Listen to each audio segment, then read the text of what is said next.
Las cosas como son. Nos gustaría poder decirlas siempre así. Entre amigos, en familia, en el laburo o en el amor. Decirlas sin medir. De frente, sin filtros. Pero, ¿se puede? ¿Se puede? Pensamos, medimos, especulamos. Las cosas no son siempre como uno las quiere, pero el desafío está. Por eso, estamos en el aire para decir las cosas como son. Con Pablo de León.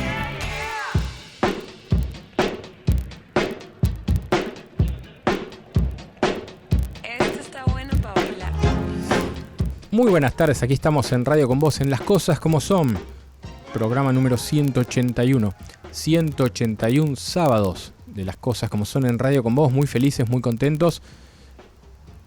Le voy a decir a mi amigo personal Gastón Pampa Leturia que tenemos que saludar, lo que no hicimos el sábado pasado, a las distintas emisoras de todo el país para contarles a los demás que llegamos a todos esos lugares y para los distintos lugares que estamos charlando en esta tarde, que estamos haciendo notas, que estamos teniendo un momento de recreo, que hablamos de política, economía, deportes, autos, música, vinos, de todos los temas que nos atrevemos a poner aquí sobre la mesa de la radio, llegan a gran parte del país y como decíamos en el inicio del programa de la semana pasada, muy agradecidos porque los números de Ibope van mostrando el crecimiento de la audiencia, de la gente que escucha Radio con Vos y que se suma a Las Cosas Como Son, ya 181 sábados que venimos compartiendo y venimos subiendo y sumando más amigos. En un ratito vamos con todo el equipo, en un ratito vamos con el sorteo de Pizzoni. Hoy sorteamos y después comunicamos por nuestra cuenta de Instagram,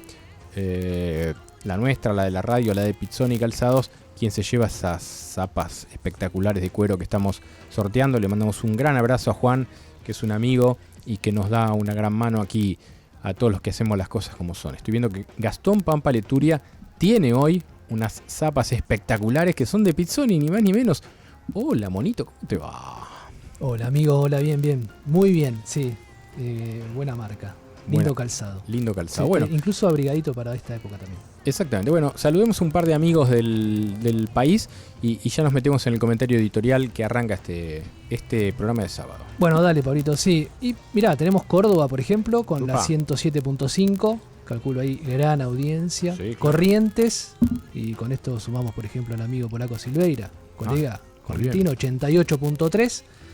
El Dorado, ahí en Misiones, estamos por el norte, 97.7. Iguazú, lindo lugar para irse un ratito. Qué ahora lindo, con la fresca mejor, ¿no? Porque dicen que en verano, 91.5. Bien, bueno, un ratito seguimos saludando a más radios de todo el país que levantan lo que es la 89.9, la emisora, el dial en el que se escucha en la ciudad de Buenos Aires y en el Gran Buenos Aires y en parte de la provincia de Buenos Aires.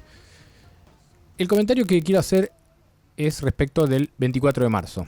Este jueves fue un año más en el cual recordamos lo que nos pasó el 24 de marzo de 1976. El comienzo de la última dictadura militar, esperemos que sea la última dictadura militar de la historia argentina, que tuvo diferentes sucesos.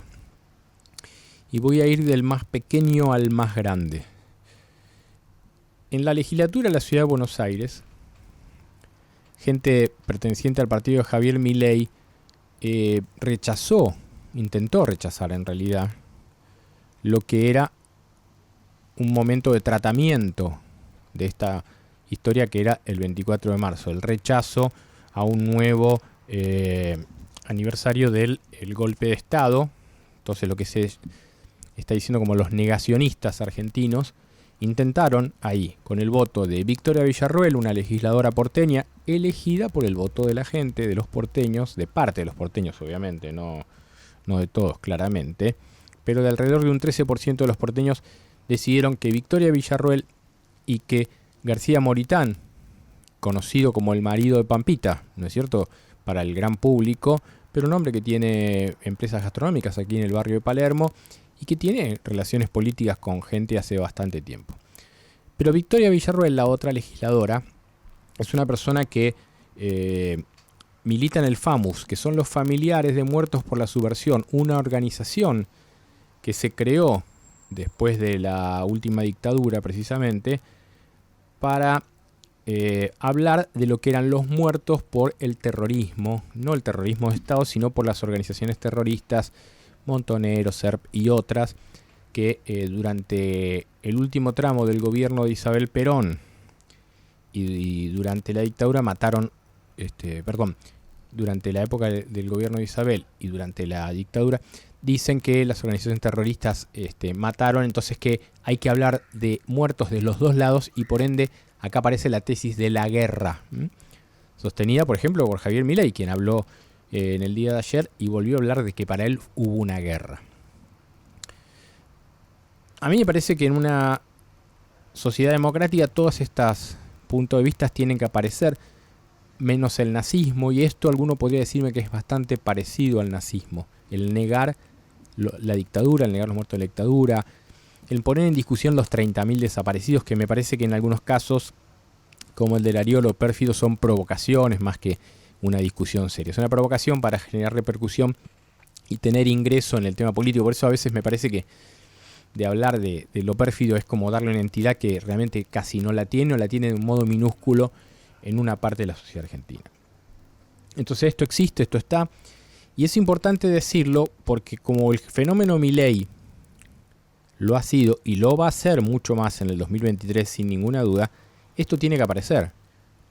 Porque si vos estás desprevenido o muy enojado, o tu hijo o un sobrino, porque muchos pibes votaron a Milei por esta cosa disruptiva, gritona, desafiante, hay que agregar este elemento. Porque el tema del 24 de marzo se discute y se habla afortunadamente en las escuelas. Y aquí aparece el elemento de lo que cada uno de nosotros pone. Nuestros chicos, nuestros sobrinos, nuestros hijos, nuestros nietos no son tontos y saben. Y los otros días mi hija, que es chiquita, yo le dije, bueno, vos sabés que mañana, el miércoles, le dije, es feriado, no vas al colegio.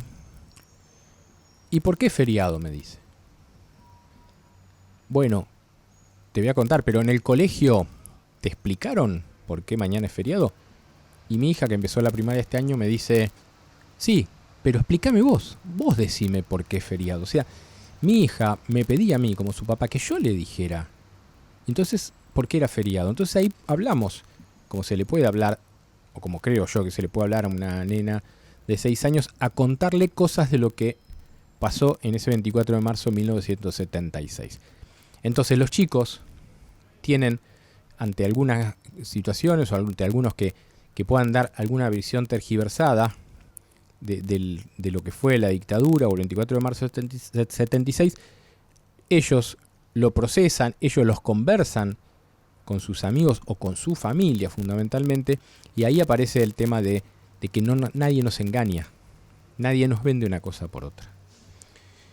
Entonces, esto del 24 de marzo tiene esta expresión minúscula pero preocupante de lo que se intentó en la legislatura de la Ciudad de Buenos Aires, de rechazar el tratamiento del 24 de marzo como un hecho nefasto para la historia, nefasto para la democracia y el comienzo de una época de terror que mató a miles y miles de argentinos y que realmente golpeó de modo contundente a toda una generación.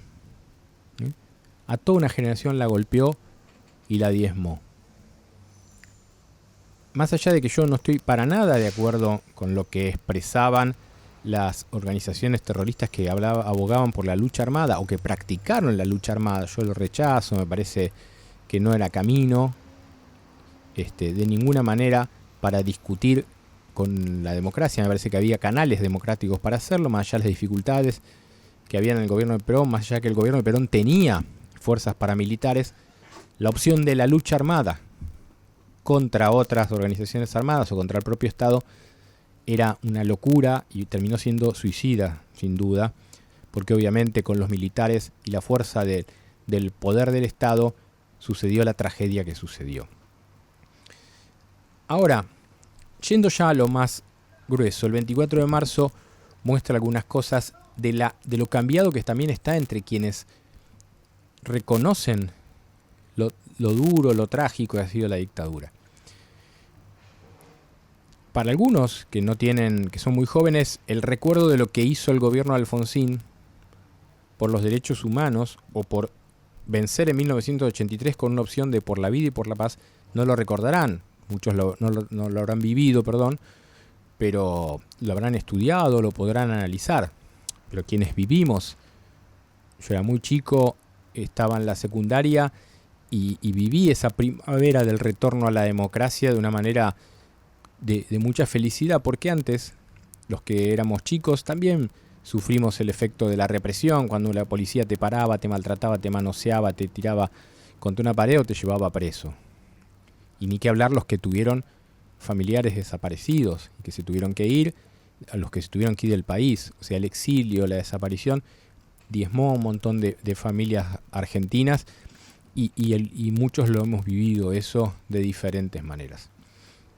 Ahora, obviar lo que hizo el radicalismo, lo que hizo la UCR por el retorno a la democracia, la imagen de Alfonsín, el impulsor del Nunca Más, el creador de la CONADEP, todas esas cosas, también es tergiversar la historia. Y el kirchnerismo lo que hizo a partir del 2003 fue empezar a casi mostrar que había una refundación de la lucha por los derechos humanos a partir de ellos. Y desde el Estado también, el kirchnerismo tuvo una política hacia los organismos de derechos humanos que hacen que hoy en día los tradicionales organismos de derechos humanos estén más cerca del kirchnerismo que de ningún otro lado. Ni que hablar lo que pasó con la línea de Eve Bonafini de Madre de Plaza de Mayo, que terminó hasta participando de proyectos como las viviendas de sueños compartidos y los hechos de corrupción con Joclender, con Sergio Joclender. Entonces el kirchnerismo tuvo una política de captación de organismos de derechos humanos que realmente fue, para mí, muy mala, porque terminó confundiendo, y hoy tenemos a algunos dirigentes de los organismos hablando como militantes del kirchnerismo, y a ver, cada uno puede pensar y políticamente lo que tenga ganas, obviamente. La democracia es eso. Ahora, el kirchnerismo lo que hizo fue hacer que los organismos de derechos humanos terminaran siendo parte de ellos. Y que después hubo elementos que estos organismos dejaron de lado. O se ensañaban con alguna cosa que ha hecho, y muy mal, la policía de la ciudad, con algunas represiones en algunos lados, pero algunas cosas se olvidan. Y durante la época de la cuarentena, que han habido notables abusos policiales, los organismos de derechos humanos no aparecieron. ¿Por qué? O porque era territorio de Kicillof o de alguna provincia donde gobernaba el peronismo, o de la nación, que las fuerzas nacionales obviamente dependen del gobierno nacional. Entonces esta tergiversación del elemento de los derechos humanos termina con la muestra más clara en la disputa que tiene hoy el Frente de Todos, donde el presidente terminó en un acto chiquitito, acá por el barrio de Palermo, y la gran demostración política en el 24 de marzo, casi como si fuera una bandera nada más que propia, fue del cristinismo, con la Cámpora como protagonista absoluto, porque hemos visto una demostración callejera impresionante de la Cámpora, que iban con sus banderas y con las caras de sus dirigentes, y con sus dirigentes dando algunas declaraciones muy estudiadas, muy puntuales, diría que libretadas, para decir exactamente lo que tenían que decir en un momento de discusión política severa, difícil y fuerte en el seno del Frente de Todos, que es ni más ni menos la fuerza gobernante. Entonces, el presidente del Frente de Todos termina recluido en un acto chiquitito con sus ministros, con algunas madres. Ahí estuvo Tati Almeida, Lita Boitano, tuvieron representantes impolutos de lo que fue la resistencia a la dictadura militar, como han sido estas madres y estas abuelas. Y después la Cámpora y Cristina mostraron que el pueblo, porque así decían los tweets de Cristina y las palabras de Máximo, que el pueblo era ese. Y Máximo lo dice, se gobierna con el pueblo adentro, con la gente adentro. Entonces, como poniendo que el presidente no es pueblo y que ellos son el pueblo. Acá, entonces, el 24 de marzo se transformó en una gran discusión pública de la interna política del gobierno, que nos toca a todos, porque no es una discusión ideológica esta, es una discusión política en el seno del poder, ver quién tiene el poder, quién decide. Y así fue en la votación del acuerdo con el Fondo Monetario, que lo hemos hablado bastante en este programa, y así va a ser en los próximos tiempos. En estos días, y salvo alguna noticia que esté sucediendo en estos momentos, nadie rompe, nadie se va y nadie echa a nadie. Hay como una especie de calma chicha después de la intensidad que tuvo la pelea política en los últimos días, con su punto máximo, para mí en las declaraciones de Andrés Larroque, acá en esta radio, acá con Ale Berco y con todo su equipo de Pasaron Cosas, donde Larroque le dice: el presidente fue el jefe de campaña de una fuerza que sacó 4 puntos en una elección. Esto se refiere a que Alberto Fernández fue el jefe de campaña de Randazzo en el 2017 cuando sacó 4 puntos en la provincia de Buenos Aires. ¿Qué está diciendo la CAM por acá? Le está diciendo a Alberto: vos, si vas a una elección, sacás 4 puntos y no más que eso. Cuando uno habla con algunos dirigentes así en off, son un poquito más amables y dicen: si fuéramos una PASO, Alberto saca 10 puntos. Y del otro lado, el candidato que sea del kirchnerismo va a sacar todo lo demás y va a ser el que se va a imponer, como diciendo, el final de un presidente sacando 10 puntos en una primaria lo inhabilita políticamente para la participación y para la pelea política. Entonces, al margen de esta discusión que la vamos a ir analizando y la vamos a ir charlando con algún protagonista en el resto del programa, yo lo que digo es: no se puede utilizar el 24 de marzo para discutir esta cuestión política. Que haya matices, porque claramente la izquierda también hizo una demostración política y en esa demostración puso el foco en el tema del acuerdo con el fondo, que para mí también es mezclar las cosas. ¿Qué tiene que ver el acuerdo del fondo con el 24 de marzo? Pero bueno, es discusión política. Pero el problema es que el Frente de Todos está dirimiendo su interna política públicamente y poniendo en juego, entre todo esto, la suerte de todos los argentinos. Porque cuando se discute el acuerdo con el fondo, porque cuando se discute cómo implementar la pelea contra la inflación, entonces aparece la interna entre el ministro de Desarrollo Culfas con Feletti, el secretario de Comercio Interior, que depende en la teoría de Culfas, pero que no se hablan porque uno lleva adelante la política de Alberto, el ministro, y otro lleva la política que quiere Cristina y Máximo, que es Feletti. ¿Y entonces dónde están las soluciones? En ningún lado. Entonces, para cerrar, este 24 de marzo nos debe interpelar para que los próximos 24 de marzo corran la discusión política chiquita de un hecho tremendo que nos pasó en aquel 24 de marzo de 1976. Y que todos sepamos que hay consignas o hay canciones, como la que vamos a cerrar este comentario, que no son de un grupo político, sino de toda la sociedad argentina que nunca más quiere la violencia, los muertos y las armas como método para gobernar y para dirimir las cosas en un país que debe ser un país democrático.